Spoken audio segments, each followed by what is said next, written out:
And then you can contemplate with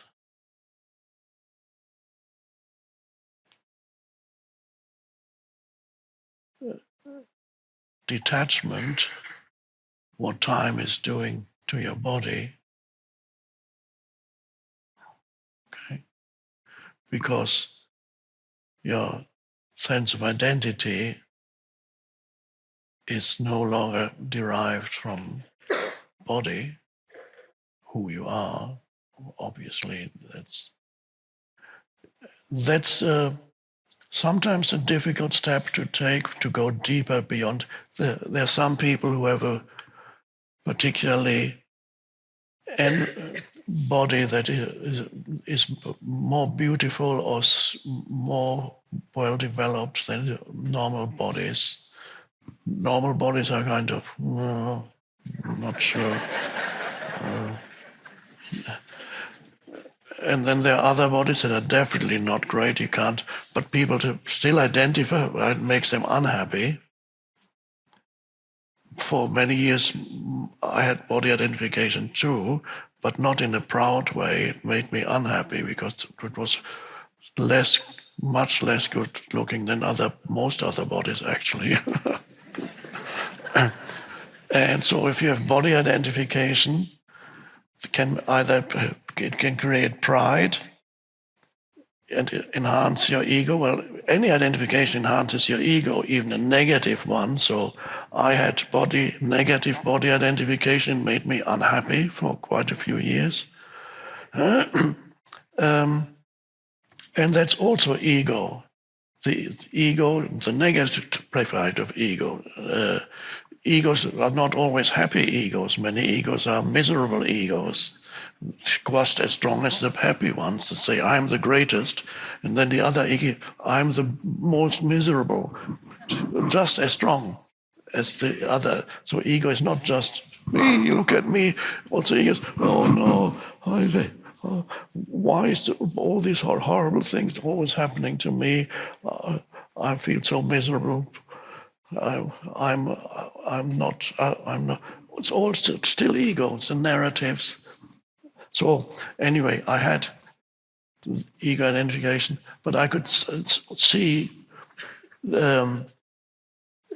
perhaps a little bit easier if you have a negative identification with the body. It's perhaps easier to let go because you're more motivated to let go of that.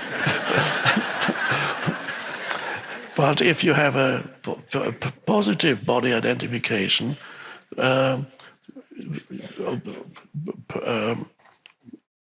very good looking, whether man or woman or strength,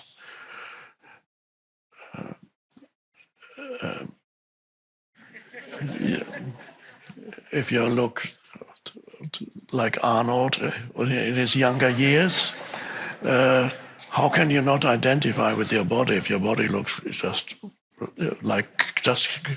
coming, just like some ancient Greek god or something?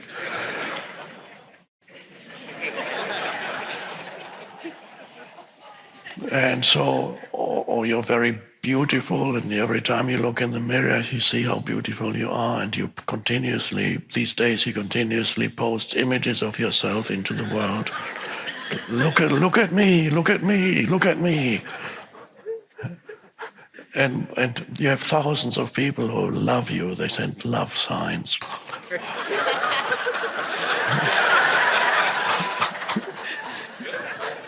Me.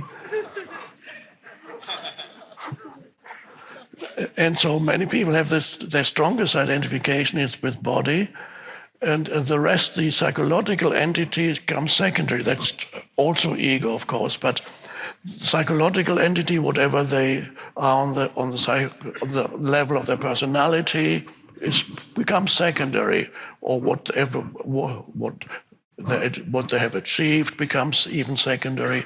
But the body figures so prominently in their sense of identity that goes on for years. When I was in my 20s, anyway, somebody had asked me, some god had come down and asked and said to me, I offer you a deal. I'll give you a great body like Arnold, or, well, not, it doesn't have to be that extreme, but just a good-looking body. Well, some would say Arnold is a bit going over the top a bit. That's a bit, but just a beautiful. I would have that, and he said, but you have to give up 20 years of your life. You are 20 years younger, but I'll give you a great body that you can enjoy for a few decades. For 3 decades, you can enjoy this. I would have said, it's a deal.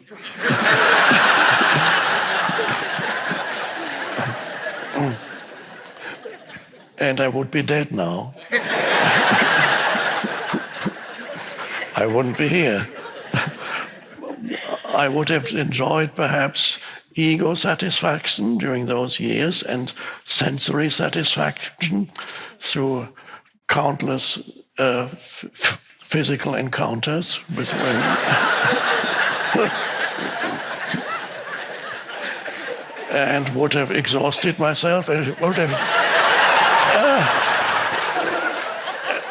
have died young as predicted by the God who came.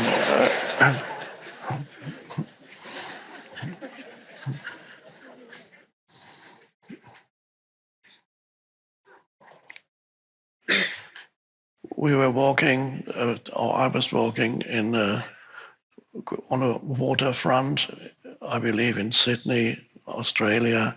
It was a lovely day. It was perhaps a Sunday morning, and not excessively hot, just very, very pleasant temperature. Everybody was enjoying themselves. And then I saw one man walking without a shirt on, just bare. And he had a fantastic body, and everybody's kind of looking at him. And I thought it's strange that he was the only person who felt too hot. He had to take off his shirt.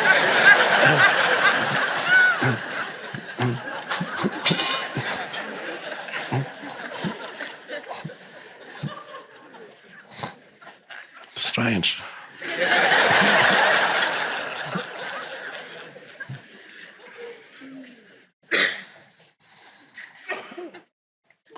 And then comes a time, the time eventually becomes your enemy when let's say you have, for years you identified with your good looks, and then after a while you realize the same thing is happening to you. It just takes decades. That's happening if you put a fresh apple on your windowsill and wait a few weeks and see what happens to the apple that you leave there. It kind of shrinks and becomes, it develops, it goes. Before it looked,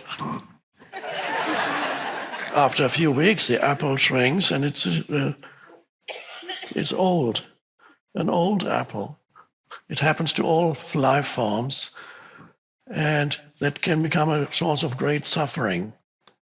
There is still time for you when this suffering sets in. You realize you're no longer beautiful because old age is eroding your beauty. And then when you compare yourself to younger humans, you begin to feel inferior and to get resentful. Look at these young. And you feel diminished, and that's painful. So many humans who are identified with body, as they get older, they move into a period of unhappiness, increasing unhappiness, unless they can break through that and go to a deeper level. Some can, some cannot. I would advise to go to that deeper level before the time starts to erode you, but as soon as possible. But there's always a chance to go there. So at the latest, shortly before you die, I would hope. But for many people, when they reach old age, the patterns are so deep-seated that are associated with the ego identity. They have become so rigid and so deep-seated that they're trapped in them. There's nothing you can do. We've all met old people like that. Instead, old age is meant to be a flowering of consciousness. As the body begins to dissolve, something else emerges, and it can be a beautiful thing. In many other cases, this does not happen, and we've all met old people who are cranky and angry and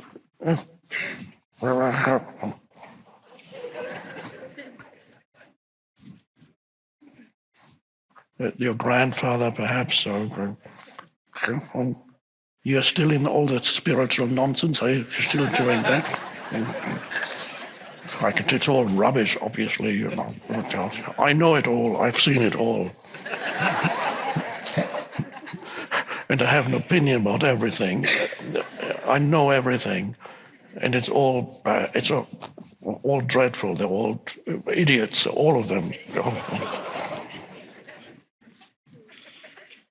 And then he dies.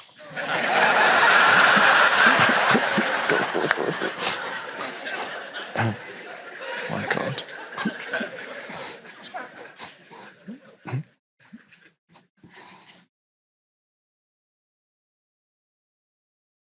So no matter where you're at in the movement of time, this moment is the best moment to step out of the movement of time, take your attention into the timeless, so that you learn to be connected with that consciously for the rest of your life in this form.